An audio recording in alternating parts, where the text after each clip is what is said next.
गुरु परंपरा योग संस्थान में आपका स्वागत है। तो शुरुआत क्लास के इस सवाल से हुई कि द्वितीय अध्याय में कितने श्लोक हैं, तो आप लोगों ने कहा श्लोक संख्या है टोटल 72 श्लोक। तृतीय अध्याय का नाम है कर्मयोग। प्रथम अध्याय का नाम क्या था? अर्जुन विषाद योग। और द्वितीय अध्याय क्या था? सांख्य योग था। और तृतीय अध्याय है हमारा कर्मयोग। कर्मयोग है। अब इसका मतलब है कि इसमें कर्म के बारे में चर्चा होगी, कर्मयोग नाम है। तो देखिए, द्वितीय अध्याय से तृतीय अध्याय जुड़ा हुआ है कैसे। द्वितीय अध्याय में जो हम लोगों ने पढ़ा था उसमें ये पढ़ा था कि लास्ट में जो हम पढ़ रहे थे, जहाँ पे हमने कंप्लीट किया था कि बुद्धि को स्थिर करना, स्थिर प्रज्ञ की चर्चा, कि बुद्धि कैसे स्थिर हो जाए, समता को प्राप्त हो जाए, उसकी चर्चा थी। अब जब बुद्धि की चर्चा उसमें आ रही है, बुद्धि को उसमें भगवान श्रेष्ठ बता रहे हैं, बुद्धि की इतनी सारी व्याख्या कर दी है, तो अर्जुन के मन में सवाल उत्पन्न हो गया है। अर्जुन के मन में सवाल हो गया, वो कह रहे हैं, बुद्धि को कह रहे हैं श्रेष्ठ है, बुद्धिमान ही सब कुछ है, बुद्धि को ही श्रेष्ठ करना है, तो बुद्धि स्थिर होगा तो ये श्रेष्ठ माना जाएगा। तो सवाल क्या पूछते हैं अर्जुन कि अगर आप कर्म की अपेक्षा ज्ञान को श्रेष्ठ मानते हैं हे केशव, तो मुझे फिर क्यों भयंकर कर्म में लगा रहे हैं आप। पहला और दूसरा श्लोक यही है तृतीय अध्याय का, कि जब आप कर्म की अपेक्षा ज्ञान की इतनी व्याख्या करें, ज्ञान को ही कहना है कि ज्ञान को स्थिर करना, बुद्धि स्थिर करना है, तो मुझे क्यों कर्म में लगा रहे हैं, क्यों कह रहे हैं युद्ध करो, क्यों कह रहे हैं मारो और मरने के लिए तैयार रहो। अब यहाँ पर कर्मयोग में फिर कर्मयोग की पूरी व्याख्या भगवान कहते हैं। तीसरे श्लोक से भगवान कह रहे हैं कि देखो, क्योंकि तुलना करना है पहले वाले से। पहला वाला जो है सांख्य में बुद्धि की बात की गई है, तो बुद्धि को श्रेष्ठ कहा आपने, ज्ञान को से, ज्ञान से क्या तात्पर्य है? सांख्य योग की। सांख्य योग में बुद्धि पर आए हैं, अब बात आई हुई है। तो भगवान इसीलिए पहले सांख्य योग को भी बोलेंगे, फिर कर्म योग को, दोनों की तुलना करेंगे, फिर कर्म योग के बारे में बताएंगे। तृतीय श्लोक में भगवान कहते हैं, लोके अस्मिन् द्विविधा निष्ठा पुरा प्रोक्ता मया अनग।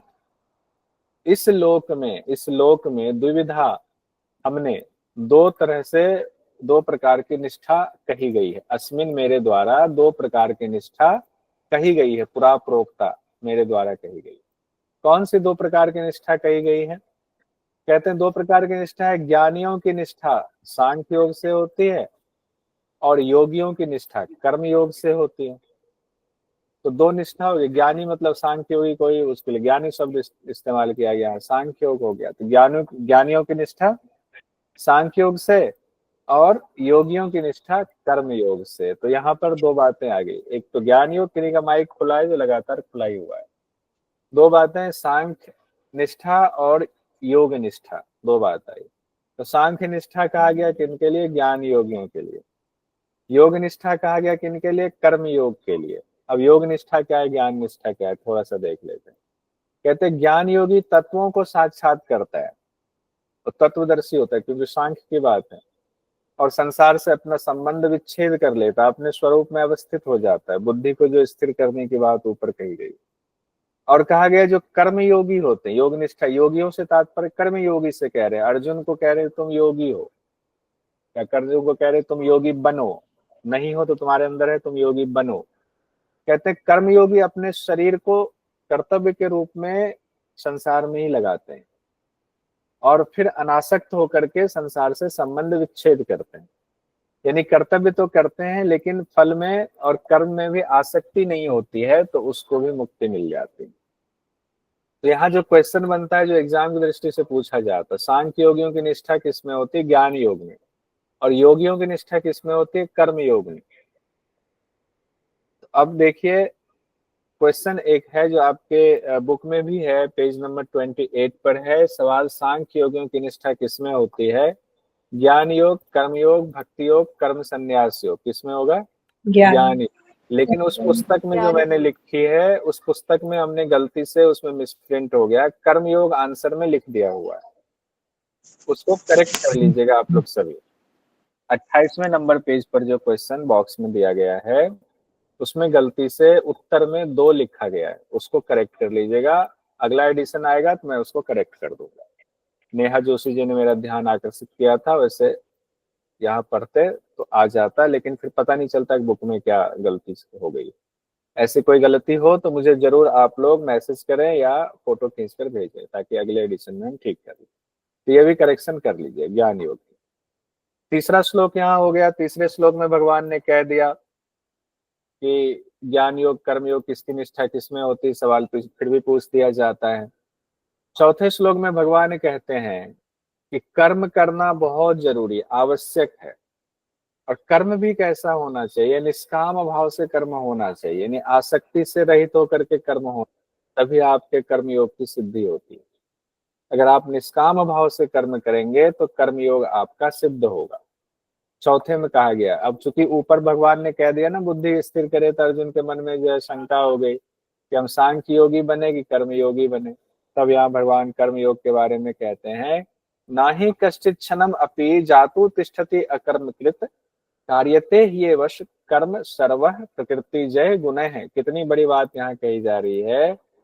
कहते हैं हे अर्जुन, कोई भी मनुष्य ऐसा नहीं है, ना ही कश्चित क्षणम, एक क्षण भी वो बिना कर्म किए हुए स्थित नहीं रह सकता है। अगर मैं बैठा हूँ बोल रहा हूँ तो बोलना भी कर्म है, श्वास ले रहे श्वास लेना भी कर्म है, पलके झपका रहे हैं तो ये भी कर्म है। कह रहे क्यों ऐसा होता है, तो नीचे दूसरे ही लाइन में कहते हैं कार्यते ही बस कर्म सर्वः प्रकृति जय गुणे है। यानी कि हम प्रकृति रूप में है, शरीर प्रकृति हमारा, उसमें जीवात्मा है। तो जीवात्मा कहाँ फंसी हुई है, प्रकृति के अंदर। और प्रकृति में क्या है, प्रकृति जय गुण है, मतलब प्रकृति के 3 गुण हैं, उसी के अधीन है ये वसा है, उसके अधीन। हाँ बहुत बढ़िया रिया जी, मैसेज में डाल दिया। सतरज तम 3 गुण है, उसी के वश में जो है हम ये जीवात्मा फंस गई। तो अधीन होने की वजह से कोई भी कर्म ऐसा नहीं, कोई भी क्षण ऐसा नहीं है जब आप कर्म नहीं कर रहे होते। और हर वक्त ये सतरज तम जो है आपसे कर्म करवा लेता है, अपनी चंचलता, कोई अपनी सात्विकता, कोई अपने लोभ मोह क्रोध, या आप कहें कि अंधकार में कार्य करवा लेता है। तो अर्जुन को यहाँ कह दिया गया कि तुम ये भूल जाओ कि कर्म हम नहीं करेंगे, कर्म तो हर वक्त तुम कर रहे हो। क्यों? क्योंकि प्रकृति के 3 गुण है, वो तुमसे कर्म करवा लेती है। दूसरी बात यह कि अगर कोई सांख्य योगी है तो वो भी ऐसा नहीं कर्म नहीं कर रहा है, कर्म तो उसको भी करना पड़ रहा है। अब यहाँ पर कह रहे हैं कि सांख्य योगी होने से नहीं होता है कि सांख्य योगी हो गए तो तुम बहुत बड़े महात्मा हो गए। कहते सांख्य योगी हृदय से होता है, आत्मा से होता है, वैसा व्यवहार होना चाहिए। अब ऐसा नहीं कि भगवा पहन लिया कहे मैं तो सांख्य योगी जी, मुझे दुनिया से कुछ लेना देना नहीं है, लेकिन मन में भाव चल रहा है कि बहुत कुछ चाहिए। अब उसकी चर्चा यहाँ पर होगी, क्योंकि कर्मयोग में लगाना है अर्जुन को। अर्जुन चूंकि कर्मयोगी है, सांख्य योगी नहीं है, तो इसलिए चर्चा हो रही है। सवाल है कि एक क्षण भी मनुष्य कर्म किए बिना नहीं रह सकता है। भगवत गीता के किस अध्याय में ये बात कही गई है? तो 30 अध्याय में, अध्याय में कही तीसरा गई। अध्याय का 5वां श्लोक। जिन लोगों ने नहीं बनाया हुआ है द्वितीय अध्याय का, प्लीज हाथ जोड़ता हूँ बना लीजिए, आपका ही फायदा होगा। सही कह रहा हूँ, बात मान लीजिए, इतना सा मान लीजिए। कोई मैं कुछ मांग तो नहीं रहा, मैंने तो कहा नहीं कि मेरी जो है गुरुदक्षिणा बढ़ा के दे दो 1 दिन का 2 दिन का, ऐसा कुछ कहा नहीं। आपके लिए बहुत फायदा होगा। उसी तरीके से तृतीय, क्योंकि अगर आप द्वितीय नहीं बनाएंगे तृतीय का कैसे बनाएंगे? आपके ऊपर बैकलॉग बढ़ता जाएगा, आप जो है फिर दिक्कत में पड़ जाएंगे, इतना सारा कैसे बनाए। तो एक बार द्वितीय अध्याय का बना लीजिए, कितना 5-10 मिनट लगेगा बस, उससे ज्यादा नहीं लगने वाला है। फिर तृतीय अध्याय का बनाना है। अब तृतीय अध्याय में भगवान ने पहले कह दिया अर्जुन से कि 17 स्तंभ गुण की वजह से जो है हर व्यक्ति उसके हिसाब से कार्य करता है। अब तीसरे अध्याय के 6ठे श्लोक में कहते हैं कि कर्मेंद्रियाणि संयम्य या आस्ते मनसा स्मरण इंद्रियार्थान विमूढ़ात्मा मिथ्याचारः स उच्यते। कहते हैं कि देखो तुम जो कह रहे हो ना कि हम ज्ञान योग में ही रमते हैं, तो ज्ञान योग में रमना आसान है क्या? ऐसा नहीं है कि ज्ञान योग में रमना आसान है। कि कर्मेंद्रियों को आपने रोक लिया, कर्मेंद्रियां और ज्ञानेंद्रियां होती, कर्मेंद्रियों को हमने रोक लिया कि मैं तो बड़ा सांख्य योगी हूँ, मैं कोई कर्म नहीं कर रहा, मैं कोई गलत कर्म नहीं कर रहा हूँ, सब कुछ को इंद्रियों को संयमित हमने कर लिया, बाहर से रोक लिया कर्मेंद्रियों को। और मन ही मन लेकिन स्मरण चल रहा है, बाहर से तो संयम दिखा रहे, कोई मिला हाथ जोड़ के प्रणाम जी, सबको प्रणाम सबको प्रणाम। मन में चल रहा है कि एक बढ़िया गाड़ी होती, सब हमें पूजते, सब हमारा मान सम्मान करते क्योंकि मैं तो ज्ञान योगी हूँ। मन में ऐसे भोग का स्मरण चल रहा है। कहते हैं कि ये जो इस तरह इंद्रियों के द्वारा जो मन में भोग का स्मरण करता है बाहर से खूब दिखावा दिखा करके, ऐसा मनुष्य कहा गया है विमूढ़ात्मा है, मिथ्याचारी है। विमूढ़ात्मा मतलब विमूढ़, मूढ़ आत्मा वाला है और झूठा है, वो मिथ्याचारी है। यानी क्या क्या करना हम लोग, कर्तव्य करना है। तो कर्तव्य अभी क्या है आपका, मैंने बोला हुआ है द्वितीय अध्याय का तृतीय अध्याय का बनाना है, तो वो कर्तव्य है, बनाइए। तो अर्जुन को क्यों ये बात कह रहे हैं, क्योंकि अर्जुन को कहा गया तुम कर्मयोगी, कर्म कर्तव्य से दूर नहीं भागना है। ऐसा नहीं दिखावे के लिए तुमने गांडीव रख दिया कि मैं तो नहीं हूं और मन ही मन हो रहा है कि सब अच्छा हो जाता, हमें राज्य भी मिल जाता, सब प्रेम से रहने लग जाते, तो नहीं होगा, कर्तव्य करना पड़ेगा। यानी कि जो दिखावे के लिए ऊपर से इंद्रियों को हठपूर्वक तो रोके रखता है, लेकिन मन ही मन इंद्रियों के विषयों में रमन करता है, वो मूढ़ है, वो मिथ्याचार है। अब है कि भगवान कहते हैं तो फिर वास्तविक त्याग क्या है। हाँ रिया जी पूछिए, सवाल पूछ रहे हैं। सर जो अभी आपने बताया मिथ्याचार, इसको हम जो आपने कल पढ़ाया जो विषय को चिंतन करने वाले का पुरुष का नाश होता है, इसको वहां से भी कनेक्ट कर सकते हैं ना? हाँ हाँ बिल्कुल सही कह रहे हैं कि विषयों का चिंतन करने से क्या होता है, एक बार आप ही पूरा बता दीजिए। विषयों का चिंतन किया तो क्या होगा, आसक्ति बढ़ती है, आसक्ति, आसक्ति आए तो क्या होगा, कामना उत्पन्न होती कामना, है, पाने पाने की इच्छा होगी। और कामना में विघ्न क्रोध में आया तो विघ्न क्रोध पड़ने आ से गया। क्रोध, क्रोध, क्रोध आया तो क्या हुआ, सम्मोह मोह, आ गया, मूढ़ बुद्धि हो गई। और मूढ़ बुद्धि से क्या हुआ, सम्मोह से स्मृति स्मृति विभ्रम, विभ्रम हो गया। और स्मृति विभ्रम हुआ तो बुद्धि का नाश हो गया, का नाश, मनुष्य गिर बुद्धि का गया। नाश और पुरुष का नाश। ठीक है। हाँ तो यहाँ से बहुत अच्छा रिया जी, बहुत बढ़िया, यहाँ से जोड़ सकते हैं। द्वितीय अध्याय से हमने उसको जोड़ लिया हुआ है। यानी कि चाहे आप सांख्य योगी हो, चाहे कर्म योगी हो, चाहे आप भक्ति योगी हो, भक्ति योग में रमे हुए हो, जब तक पूरी तरह से आपने जैसा बाहर वैसा अंदर सबको एक रस नहीं कर दिया, तब तक कोई फायदा नहीं। आधा आधा इधर उधर रहेंगे तो गड़बड़ है। 7वें श्लोक में भगवान कहते हैं, यह तो इंद्रियाणी मनसा नियम्य आरभते अर्जुन कर्मेंद्रिय कर्म योगम असक्तः स विशिष्यते। कि फिर श्रेष्ठ कौन है, अब दो बात आ गई, यहाँ श्रेष्ठ कौन है भगवान कहेंगे बताओ। ऊपर हमने सांख्य योगी की चर्चा की द्वितीय अध्याय में, तृतीय अध्याय में हम कर्म योगी की चर्चा हो रही है, तो दोनों में श्रेष्ठ कौन होगा। कहते जो मन से इंद्रियों को वश में करके अनासक्त हुआ समस्त इंद्रियों द्वारा कर्म करता है, कर्म नहीं छोड़ता है, कर्म को बिल्कुल नहीं छोड़ता है, इंद्रियों को वश में भी किया हुआ है, कर्म कर भी रहा है, लेकिन कर्म के प्रति आसक्ति भी नहीं है, कर्म के फल के प्रति भी आसक्ति नहीं, वही श्रेष्ठ है। अब बताइए यहाँ पर इसकी व्याख्या दो तरीके से हो सकती है। कहेंगे नहीं नहीं कर्मयोगी को ज्यादा श्रेष्ठ बता दिया गया, तो यहाँ पर ये बात नहीं है, यहाँ पर दोनों को ही श्रेष्ठ बोला है। आगे दोनों ही जो उसमें जो है उच्च अवस्था में पहुंच जाएगा और इस तरह से अनासक्त होगा कर्म के प्रति, लेकिन कर्तव्य नहीं छोड़ेगा, वही श्रेष्ठ है। तो इसलिए ये नहीं कि कर्मयोगी ही श्रेष्ठ है, ऐसा जरूरी नहीं है। 8वें श्लोक में फिर भगवान आगे कहते हैं, हे अर्जुन तुम शास्त्र विधि से नियत कर्तव्य कर्म को करो।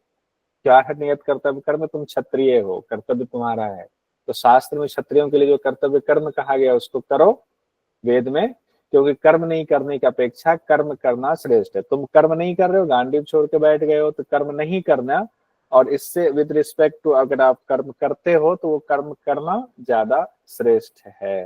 ये 8वें श्लोक में भगवान ने कह दिया गया। अब ऊपर के 2 श्लोक की अगर चर्चा कर ले, फिर से कंपैरिजन करते हैं। पहले स्थिति भगवान ने क्या बताया, कर्म से विरक्ति दिखाना, मन से भोग का चिंतन करना, किसके लक्षण है, कौन है बच्चा, कौन कर रहा है बदमाशी, मूढ़ात्मा और मिथ्याचारी। उनके लिए शब्द क्या कहा गया, मूढ़ात्मा और मिथ्याचारी। किसके लिए, जो कर्म से तो विरक्ति दिखा रहे, नहीं नहीं हमें कुछ नहीं करना है, बस ये भगवा पहन के बैठ गए जंगल में, आंखें बंद करके दिखा रहे, और खोल खोल के देख रहे, कोई आ तो नहीं रहा हमें प्रणाम करने, कुछ देने के लिए, कुछ भोजन अच्छा दे देता, तो वो क्या है, मूढ़ात्मा मिथ्याचारी। हाँ ठीक है, भगवा पहनना बहुत अच्छी बात है, भगवा तो सूर्य का प्रतीक है, सुबह की ज्योति का। अगर भगवा पहना हुआ और भगवा का जो मान मर्यादा उसके जैसा ही व्यवहार करता है, तब तो महान है। लेकिन भगवा पहना हुआ और मान मर्यादा उनका विषयों में लगा हुआ, आसक्ति में लगा हुआ है, तो मूढ़ात्मा मिथ्याचारी। एक स्थिति ये बोली। दूसरी बात उन्होंने कहा कि कर्म नहीं छोड़ रहा है, मन से इंद्रियों को वश में कर लिया है, लेकिन कर्म में लगा हुआ क्योंकि कर्तव्य कर्म कर रहा है, वो श्रेष्ठ है। तो देख लें, दोनों बातें कही गई। तो दूसरी स्थिति को श्रेष्ठ कहा गया। अब यहाँ पर कर्म के, हर कर्म के दो प्रकार बताए गए हैं। कहते हैं सकाम और निष्काम कर्म होता है। भगवान कहते हैं कर्म को यज्ञ मान कर करो। सकाम कर्म क्या हुआ? जिसमें आपकी आसक्ति रहती है, वो सकाम कर्म हो गया कि हमें इससे कुछ फल मिले तभी करेंगे, नहीं तो नहीं करेंगे। कर्तव्य, अभी आपका क्या है? कर्तव्य कर्म है। पढ़ाई करना, यूजीसी नेट की तैयारी आप कर रहे हैं, ये कर्तव्य कर्म है। जरूरी नहीं कि इसमें आसक्ति हो। कर्तव्य कर्म आप कीजिए, क्योंकि गवर्नमेंट ने नियम बनाया हुआ है, आपको प्रोफेसर बनना है, आगे बढ़ना है, आपको जीवन में आपके परिवार पालने, या आपको शौक है कि हम योग को जाने, तो कर्तव्य है, आप कीजिए। लेकिन सिर्फ इसलिए कर रहे हैं क्योंकि एग्जाम पास ना, उतना ही पढ़ेंगे जितना है, हमें ज्ञान नहीं सुनना, उस एग्जाम की दृष्टि से बस उतना ही पढ़ना है, हमें और कुछ चाहिए ही नहीं। हमने कहा पेपर वो द्वितीय अध्याय का बना ले, अरे क्या बनाना, हम तो ऐसे पास हो जाए। तो कर्तव्य वो नहीं हुआ, शिक्षक के प्रति वो कर्तव्य नहीं हुआ आपका। कहते हैं शास्त्र अनुगत निष्काम कर्म करना ही सबसे बड़ा यज्ञ है। आगे 9वें श्लोक में भगवान कहते हैं यज्ञार्थात कर्मणः अन्यत्र अयम लोकः कर्म बंधनः तदर्थम कर्म कौन्तेय मुक्त संग समाचर। यानी यज्ञों के लिए किए जाने वाले जो कर्म हैं, उसके अलावे अन्यत्र किए जाने वाले कर्मों में लगे हुए मनुष्य कर्मों से बंधता है।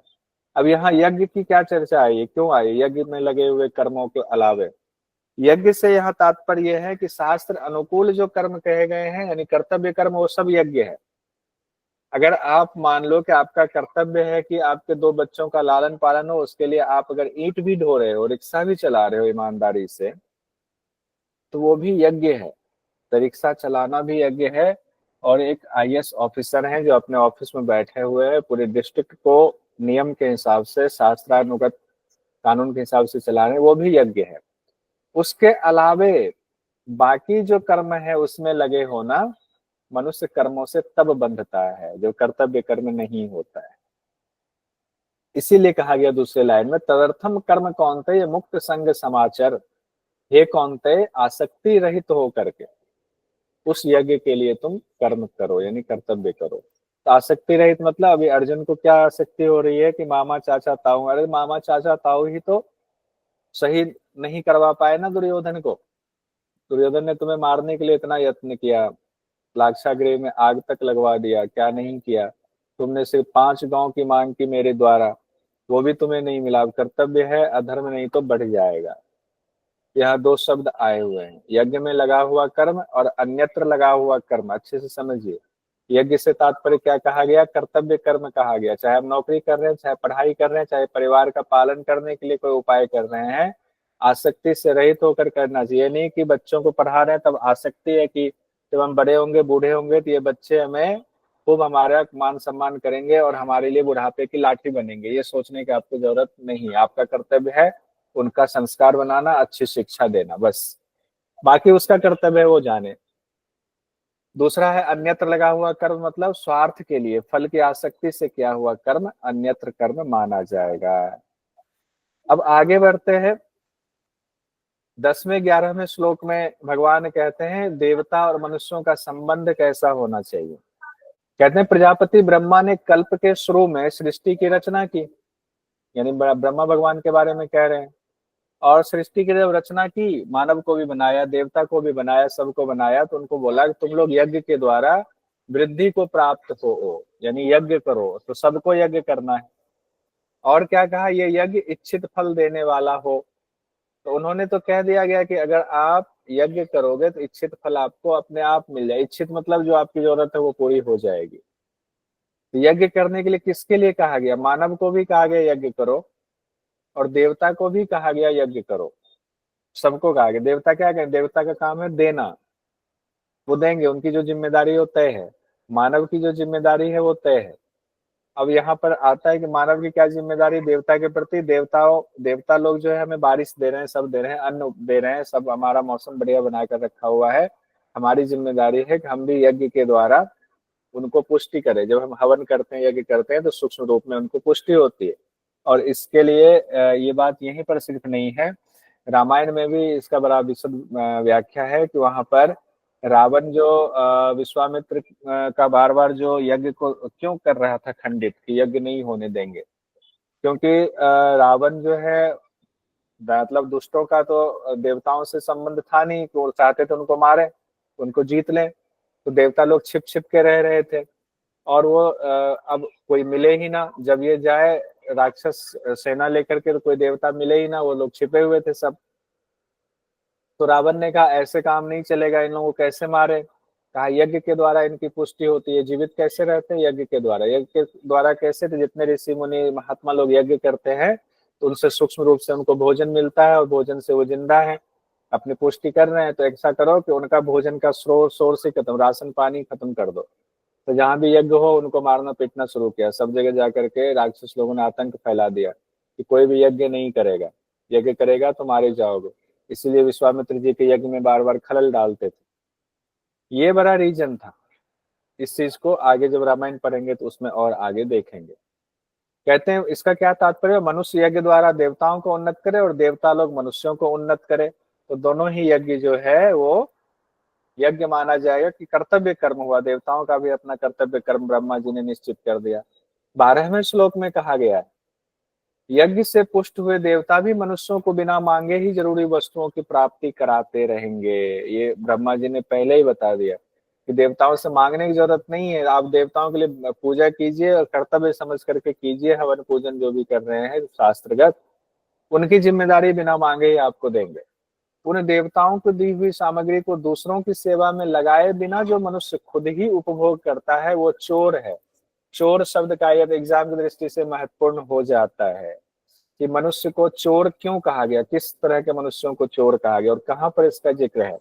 तो तृतीय अध्याय के 12वें में जिक्र है कि जो मनुष्य, मान लीजिए आपके पास धन है, संपत्ति है, आपके पास बहुत सारा अनाज की उपज हुई आपके पास, और आपने उसको दूसरों की सेवा में लगाया नहीं, आपने हवन में जो है भगवान का पूजन करके अनाज को प्रसाद रूप में चढ़ाया नहीं, और खुद ही सारा अनाज का आप उपभोग कर रहे हैं, तो ये भी चोरी है। स्तेन शब्द कहा गया, स्तेन, स्तेय। अस्ते मतलब चोरी नहीं करना, स्ते मतलब चोरी। तो स्तेन शब्द वहां पर कहा गया। 12वां श्लोक है तीसरे अध्याय का। ये भी इंपॉर्टेंट है। अब तीसरे अध्याय का 14वां 15वां श्लोक है। ये इसको अभी हम लोग याद कर लेंगे, अभी रट लेंगे हम लोग। अन्नात भवन्ति भूतानि पर्जन्यात अन्न संभवः, यज्ञात भवति पर्जन्यो यज्ञः कर्म समुद्भवः, कर्म ब्रह्मोद्भव विद्धि ब्रह्म अक्षर समुद्भवम, तस्मात् सर्वगतम ब्रह्म नित्यम यज्ञे प्रतिष्ठितम। अब यहाँ पर सीक्वेंस बनाया गया कि कौन किससे उत्पन्न हुआ, एग्जाम के लिए बड़ा महत्वपूर्ण है। कहते हैं अन्नात भवति भूतानि, संपूर्ण प्राणी की उत्पत्ति अन्न से हुई है। संपूर्ण प्राणी किससे उत्पन्न हुए? अन्न से उत्पन्न हुए। और अन्न किससे उत्पन्न हुआ? पर्जन्यात अन्न संभवः, अन्न उत्पन्न हुआ है वर्षा से। पर्जन्य मतलब मेघ होता है। मेघ का क्या तात्पर्य है? बारिश कराना। तो मेघ से अन्न की उत्पत्ति हुई, बारिश हुई। तो यज्ञात भवति पर्जन्यो, मेघ कैसे बना? बारिश हुई तो कैसे? मेघ से। तो मेघ कैसे बना? तो कहते हैं यज्ञ से मेघ बना। वर्षा कैसे हुई? यज्ञ से वर्षा हुई। यज्ञ कर्म समुद्भव, यज्ञ कर्मों से संपन्न होता है। आपके जो शास्त्र विधि के मुताबिक किया गया कर्म है वही यज्ञ है। तो यज्ञ कर्मों से संपन्न होता है। फिर कहा गया कर्म ब्रह्मोद्भव विधि, कर्मों को वेद से उत्पन्न जानो, ब्रह्म से उद्भव है। कर्म कहाँ से उद्भव हुआ है? कौन सा कर्म करना, कौन सा नहीं करना है, तात्पर्य ये हुआ यहाँ पर। तो जो वेद में जिसको कहा गया है कि ये कर्म करना है, उस कर्म उसी को कहा गया है कि कर्म है। बाकी तो निष्काम, बाकी तो हो गया आपका कुकर्म, हो गया विकर्म, हो गया, उसको कर्म नहीं माना जाएगा। जो वेद में जिसको कहा गया करने के लिए, वही कर्म जो है विहित कर्म है, बाकी निषिद्ध कर्म है। कहते हैं अब कर्म आया वेद से, तो वेद कहाँ से आया? तो वेद को अक्षर ब्रह्म से उत्पन्न हुआ जानो, ब्रह्म अक्षरम समुद्भवम। तो वेद कहाँ से उद्भव हुआ? वेद का ब्रह्म से, अक्षर से।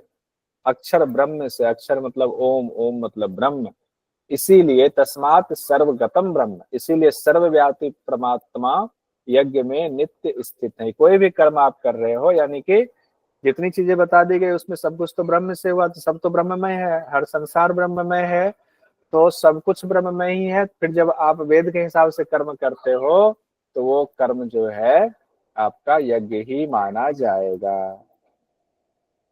अब इसको हम लोग याद करेंगे। देखिए आपके स्क्रीन पर है, ये हमने बना दिया, एंड्रेस कर लीजिए। परमात्मा, अब इसको उल्टा कर दिया आपने, परमात्मा से वेद उत्पन्न हुआ और वेद से कर्म समुदाय उत्पन्न हुआ, कर्म समुदाय से यज्ञ उत्पन्न हुआ, यज्ञ से बारिश होती है, पर्जन्य, और बारिश से अन्न उपजता है, अन्न से संपूर्ण प्राणी उत्पन्न होता है। अभी तक सिर्फ 2 लोगों का हैंड रेज है, अब मैं स्टॉप शेयरिंग कर रहा हूँ। प्रियंका वलेचा जी बताइए। सर सबसे पहले जो वेद हैं उनसे कर्म समुदाय का उत्पन्न होता है, कर्म समुदाय से यज्ञ उत्पन्न होते हैं, यज्ञ से वृष्टि अर्थात पर्जन्य की उत्पत्ति होती है, वृष्टि से अन्न उपजता है और अन्न से संपूर्ण प्राणियों उत्पन्न होते हैं। ये यहाँ से क्वेश्चन पूछा जाता है, इसीलिए इस सीक्वेंस को याद कराया गया। अब हम लोग आगे बढ़ते हैं, क्योंकि ब्रह्मा जी ने सृष्टि की उत्पत्ति की, उन्होंने नियम बनाया कि सब लोग अपना यज्ञ करो, यज्ञ मतलब कर्म करो। कहते हैं कि ये चक्र है पूरा सृष्टि, तो सृष्टि चक्र से जो नहीं चलता है वो इंद्रियों के द्वारा भोगे गए रमन में रमन करने वाला ही होता है, उनका जीवन व्यर्थ है, अघायु है, पापमय जीवन है, व्यर्थ जीवन है, ऐसे जीवन का कोई काम नहीं। तो इंद्रियों के द्वारा भोगों में सिर्फ रमन नहीं होना है, बल्कि जो नियम शास्त्रों में कितना सब कुछ बता दिया गया। आपके शास्त्र में क्या है, वेद इतना पढ़ने की जरूरत नहीं है, भगवत गीता आपने पढ़ लिया तो आपको ये पता चल जाता है क्या करना है क्या नहीं करना है। कहते हैं लेकिन फिर भी एक स्थिति क्या ऐसी है किसी जिसके लिए कोई कर्तव्य शेष नहीं है। तो किसके लिए कोई कर्तव्य शेष नहीं है? कहते हैं जो मनुष्य अपने आप में ही रमन करने वाला है, अपने आप में ही तृप्त रहता है आत्मा से आत्मा में, अपने आप में ही संतुष्ट है, उसके लिए कोई कर्तव्य शेष नहीं है, 17वें श्लोक में कह रहे हैं। लेकिन इसका तात्पर्य ये नहीं वो कर्म छोड़ देगा, वो तो आत्मा से आत्मा में संतुष्ट रहने वाला इंसान होता है, उनका कोई कर्तव्य शेष नहीं रह जाता है। 17वें का एक बार देखता हूँ और क्या कुछ विशेष कहा गया है, एक बार इधर व्याख्या में। जब तक परमात्म तत्व की प्राप्ति नहीं होती तभी तक मनुष्य पर कर्तव्य पालन की जिम्मेदारी रहती है। परमात्म तत्व की प्राप्ति होने पर महापुरुष के लिए कोई कर्तव्य शेष नहीं रहता है, उसके संसार में रहने मात्र से संसार का हित होता है। यानी ये जो स्थिति 17वें नंबर में कही गई है, परमात्म तत्व की प्राप्ति, यानी परमात्मा की प्राप्ति जब हो जाए तब की, तो परमात्मा की प्राप्ति से पहले तो आत्मा से आत्मा में संतुष्ट रहेंगे, आत्मा का साक्षात्कार हो जाएगा तभी तो परमात्मा का होगा। तो परमात्मा का साक्षात्कार हो गया तो फिर आपके लिए कोई कर्तव्य शेष नहीं रह जाता है। और उनकी कैसी स्थिति रहती होगी, एक बार करके देखिए अभ्यास तो पता चलेगा। जैसे प्रेमानंद जी महाराज लोग हैं, उनके लिए कोई कर्तव्य शेष नहीं है, उनका रहना ही जो है संसार की भलाई के लिए है। अब भगवान अर्जुन से कहते हैं 19वें श्लोक में, इसीलिए तू आसक्ति रहित होकर कर्तव्य कर्म को करो।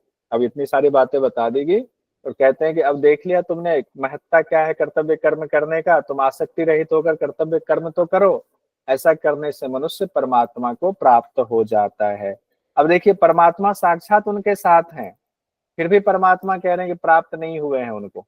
अगर उनको परमात्मा प्राप्त हो जाते तो उनके सामने खड़े हैं, उनके साथ बने हुए हैं, तो फिर उनको क्या जरूरत है युद्ध करने, उनके लिए सारे कर्तव्य खत्म हो चुके हैं। लेकिन नहीं, कर्तव्य करना पड़ेगा अपनी बुद्धि से, अपने सबको इंद्रियों को समेट करके अनासक्त होंगे तभी ये परमात्मा बगल में होते हुए भी आपको प्राप्त होंगे, नहीं तो नहीं होंगे।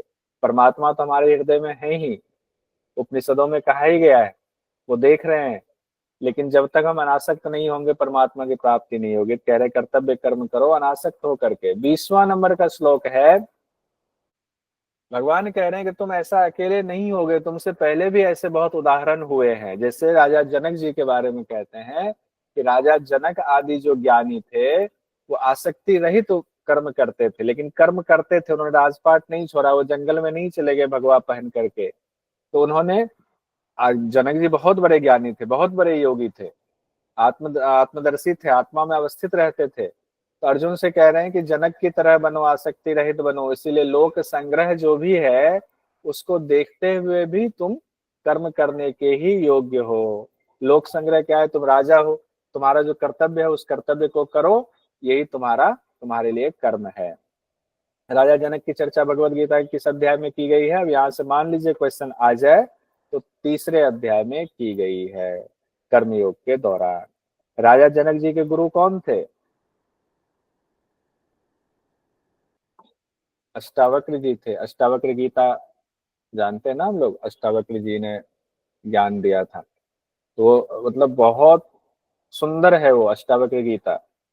आजकल मैं थोड़ा बहुत पढ़ रहा हूँ तो इतनी सुंदर व्याख्या, इतनी सुंदर बातें कही गई हैं कि क्या कहना। उसके बाद 21वें नंबर के श्लोक में तृतीय अध्याय का कहा गया है। यहाँ से क्वेश्चन पूछा जाता है, ध्यान रखिएगा। 21वां, 22वां, 23वां, 24वां से भी पूछा जाता है। 21वां हम लोग देखते हैं पहले। कहते हैं यद यदा चरति श्रेष्ठ तत तत एव इत्रः। यानी कि कहते हैं जहाँ श्रेष्ठ, इत्रः जन है, जहाँ श्रेष्ठ लोग जाते हैं, इसको हमने तोड़ कर रख दिया हुआ है। श्रेष्ठ तत तत एव इतरो, जहाँ श्रेष्ठ लोग जो काम करेंगे सब उसी का जो है क्या करते, बाकी लोग उसको पालन करते हैं। स यत प्रमाणम कुरुते लोकस तदनु वर्तते। तो जो श्रेष्ठ मनुष्य जैसा आचरण करेंगे, यद आचरती, जैसा आचरण श्रेष्ठ लोग करेंगे वैसा ही उसको देखते हुए बाकी जन उसका आचरण करते हैं, उसको कॉपी करते हैं, दूसरे मनुष्य भी।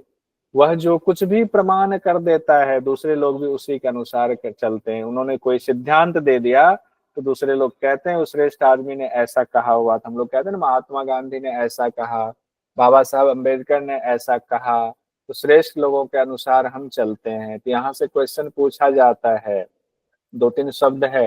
एक तो ये है श्रेष्ठ वाला, श्रेष्ठ तत् एव इतरो, ये शब्द भी पूछा गया एक बार एग्जाम में, कहाँ से संबंधित है, क्या अर्थ है। दूसरा कहा गया है लोकस्त तदनु वर्तते, लोग उसी के अनुसार चलते हैं। ये शब्द बहुत इंपॉर्टेंट है दोनों ही। क्वेश्चन जहां आएगा वहां पर फिर इसकी व्याख्या आएगी। तीसरे अध्याय का 30वें श्लोक पर हम लोग आते हैं। 30वें श्लोक में कहते हैं मयि सर्वाणि कर्माणि संन्यस्य अध्यात्म चेतसा। इंपॉर्टेंट है ये भी बहुत, यहाँ से भी क्वेश्चन पूछा गया। निराशी निर्ममः भूत्वा युद्धस्व विगत ज्वरः। अर्जुन को कह रहे तुम ऐसा बनो, कैसा? निराशी बनो, निर्मम बनो, विगत ज्वर को त्याग दो। अब कैसे, इसका क्या अर्थ है? कहते हैं कि विवेकवती जो बुद्धि के होती है, एक तो बुद्धि होती है, उसमें भी विवेकवती बुद्धि, बुद्धि और विवेक में, बुद्धि तो आप कह सकते हैं कि सात्विक, राजसिक, तामसिक भी बुद्धि हो सकती है। ऐसी बुद्धि आपकी तीक्ष्ण है कि आप चोरी करने में बहुत बुद्धि लगा रहे, किसी कोई पकड़ ही नहीं पा रहा है। आप ऐसे घूस खाने में, बेईमानी करने में ऐसी बुद्धि आपने लगा दिया, कोई पकड़ ही नहीं पा रहा है। लेकिन जब विवेक होता है वो बुद्धि को कंट्रोल में करता है, सात्विक की तरफ लगाता है कि नहीं जो सही है वही करोगे। इसीलिए यहाँ शब्द आया हुआ है विवेकवती बुद्धि कहा गया। तो कहते हैं जब विवेकवान वह होता है सभी कर्तव्यों को वो करता है, और तुम भी विवेकवान बनो, सभी कर्तव्यों को करो और मुझे अर्पण कर दो। कहते हैं कामना रहित होकर के, ममता रहित होकर के और संताप रहित होकर के युद्ध करो। निराशी निर्मम भूत्वा युद्धस्व विगत ज्वर। कहते हैं निराशी, निराशी मतलब कामना रहित। कहते हैं अर्जुन को निराशी बनो। यहाँ निराशी का मतलब नहीं आशा को छोड़ देना, यहाँ वो अर्थ नहीं है। यहाँ निराशी का अर्थ आशा छोड़ देना नहीं है, दुख में डूब जाना नहीं है। निराशी का अर्थ है कि हमें फल के प्रति कोई आशा ही नहीं है, आसक्ति नहीं है। तो कामना रहित हो गया, नई वस्तु की कामना नहीं है। निर्मम का अर्थ ये नहीं है कि हम इतने निर्मम हो गए कि अपने दोस्त को भी मार रहे हैं, दुश्मनों को भी मार रहे हैं, पता ही नहीं चल रहा है, इतने निर्मम है, सबको काटे जा रहे हैं उंगली माल की तरह। कहते नहीं, यहाँ निर्मम का अर्थ है ममता रहित हो जाना, यानी जो तुम्हारे पास है उसके प्रति भी मोह नहीं होना और जो होने वाला उसके प्रति भी कोई आसक्ति। ये नहीं कि हमारे चाचा ताऊ हैं तो इनसे कैसे युद्ध करें, धर्म युद्ध कर रहे हैं। तो जो प्राप्त वस्तु है उसमें मोह ना रखना, निर्मम हो जाना है। विगत ज्वर है, कहा गया विगत ज्वर भी बनो। विगत ज्वर मतलब कहा संताप रहित हो जाना, नष्ट जो वस्तु है उसका संताप नहीं करो। जो ज्वर चला गया ना, बीत गया ना, बीतने दो उसको। विगत ज्वर है ऐसे समझिए कि जो ज्वर बीत गया उसके बारे में क्या सोचना, अरे कल मुझे ऐसा बुखार आया था, हाँ क्या बताओ, रोने लगे, क्या बताऊं। जब ऐसा होता है हम लोग कहते हैं क्या बताएं दोस्त, जो हमारे साथ बीता ना, आंखों से आंसू बहने लगते हैं। क्या करते हैं, संताप करते हैं। जो चीजें बीत गई, नष्ट हो गई, उनके लिए हमारा तो ये नुकसान हो गया, हमारा वो नुकसान हो गया। कहते हैं विगत ज्वर, संताप रहित हो जाओ, नष्ट वस्तु को के प्रति कोई संताप, कोई दुख करने की जरूरत नहीं है। यानी जितने भी मानसिक विकार हैं सब ज्वर कहा गया है, उनसे रहित हो जाना ही विगत ज्वर है। शाब्दिक अर्थ शब्द सह यही है। अब यहाँ से क्वेश्चन पूछा जाता है। क्वेश्चन ये देखिए, श्रीमद् भगवद गीता में फरवरी 2023 में पूछा गया, कर्मयोग के अंतर्गत अर्जुन को जिस भाव से युद्ध करने के लिए कहा गया है, कर्मयोग है ये, यानी कि तीसरा अध्याय है, किस भाव से युद्ध करने के लिए कहा गया है, वे हैं ज्वर कृत्वा, निराशी, ज्वर भूत्वा, निर्मम और विगत ज्वर है। तो एक तो आप लास्ट में पढ़ा आपने क्या, विगत ज्वर है, उसके बाद पढ़ा निर्मम पढ़ा आपने, और फिर पढ़ा निराशी पढ़ा। ज्वर कृत्वा, ज्वर भूत्वा नहीं पढ़ा आपने। तो बी, डी और ई ये आंसर होगा। बी, डी और ई किसमें है, चौथा ऑप्शन सही है, बी, डी। कोई कंफ्यूजन हो तो पूछिए। क्लियर है यहाँ तक, क्लियर है कि नहीं? हाँ, एंड बहुत बढ़िया, थम्स अप कर रहे हैं, क्लियर। आइए आगे बढ़ते हैं हम लोग। जीवन के लिए भी बहुत उपयोगी है ये, कि हर कार्य प्रकृति के परवश ही किया जाता है। हर मनुष्य अपनी प्रकृति के साथ ही पैदा होता है, उसी के अनुसार कर्म करता है। इसीलिए भगवान प्रकृति को शुद्ध करने का उपाय बताते हैं। यानी कि देखिए, हमारी जैसी प्रकृति होगी, प्रकृति मतलब त्रिगुणात्मक सतरजतम, तो सतरजतम तो सब में है, लेकिन किसी का सत बढ़ा हुआ है, किसी का रज बढ़ा हुआ है, किसी का तम बढ़ा हुआ है।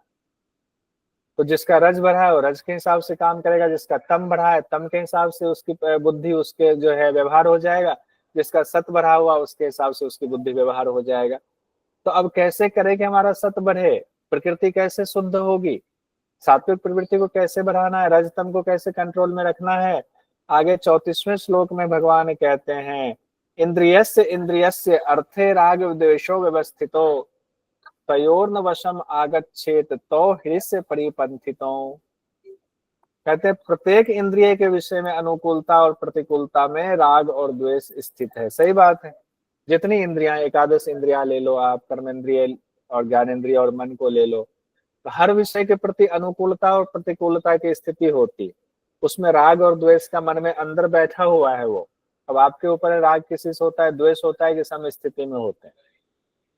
कहते हैं जब अनुकूल स्थिति होती है, हम किसी चीज को देखना चाह रहे हैं, अगर वो हमारे अनुकूल हमें दिखता रहता है तो हमारा राग हो जाता है, और प्रतिकूल होता है, देखने में कोई बाधा होती है तो द्वेष उत्पन्न होता है। कोई चीज हमें प्राप्त करना है, गाड़ी चाहिए हमें, अगर प्राप्त हो रहा है तो उसमें राग हो जाता है, और विपरीत हो जाए, प्राप्त नहीं हो रहा है तो उसमें द्वेष हो जाता है। ये बता रहे हैं कि ऐसा व्यवहार होता है, प्रकृति में ऐसा होता है। किसके राग और द्वेष के वश में हम हो जाते हैं। लेकिन होना क्या चाहिए, ना राग के वश में होना चाहिए, ना द्वेष के वश में होना चाहिए। क्यों? क्योंकि भगवान कह रहे हैं कि दोनों जो है तो ह्रस्य परिपंथिनो, दोनों ही जो है आपको पथ से भटकाने वाला है, मार्ग से भटकाने वाला है। तो महान शत्रु है कौन, राग और द्वेष को महान शत्रु बताया गया है। इनके वश में नहीं आना है, इनके वश से दूर रहो। तो कैसे हम जो है हमारी शुद्धि होगी, हमारी कैसे सात्विक भाव बनेगा, तो जैसे ही किसी के प्रति राग हुआ और जैसे ही किसी के प्रति द्वेष हुआ तो सचेत हो जाइए, आंखें बंद कीजिए। इसीलिए रात में कहते हैं, रात में सोते समय ये सब चिंतन करना, किसी के प्रति ज्यादा राग तो नहीं हो गया, किसी के प्रति द्वेष तो नहीं हो गया, तो उससे बचना है। क्योंकि दोनों ही हमें दुश्मन है हमारे लिए, राग भी द्वेष भी। अर्जुन सवाल पूछते हैं इसके बाद, हे वार्ष्णेय, मतलब भगवान को कहते हैं, ये मनुष्य ना चाहता हुआ भी जबरदस्ती लगाए हुए की तरह किससे प्रेरित होकर पाप का आचरण करता है। बात तो सही है, सतरजतम है, अब कई बार हमें पता ही नहीं चलता हमसे ये कार्य क्यों हो गया, बाद में लगता है बहुत पछतावा, ये तो हमें नहीं करना चाहिए, तो गलत था। तो कैसे जबरदस्ती जो है वो कर लेता है। तो इसको हम लोग कल पढ़ेंगे, इसका जानेंगे क्यों ऐसा है। लेकिन थोड़ा सा सोचिएगा इस पर कि देखिए 17 स्तंभ की वजह से होता है। सत तो आपको अच्छे कार्यों में लगाएगा, और रज क्या करेगा, आपको कामना उत्पन्न करेगा। वो कामना उत्पन्न करेगा तो काम से क्रोध उत्पन्न होगा, फिर आपका नाश होगा, जो ऊपर हमने पढ़ा हुआ था द्वितीय अध्याय में। तो वो सब 17 स्तंभ को कैसे कंट्रोल में करेंगे, तो उसके लिए बाद में बताया गया ना, भोजन भी सात्विक भोजन करना है, जैसा अन्न वैसा मन। तैत्रीय उपनिषद में भी बताया गया है, उपनिषदों में भी इसकी चर्चा है। अन्न जैसा करेंगे मन वैसा ही बनेगा, सूक्ष्म रूप में होता है। तो अब इसको हम लोग कल पढ़ेंगे, रजोगुण से कैसे काम उत्पन्न होता है।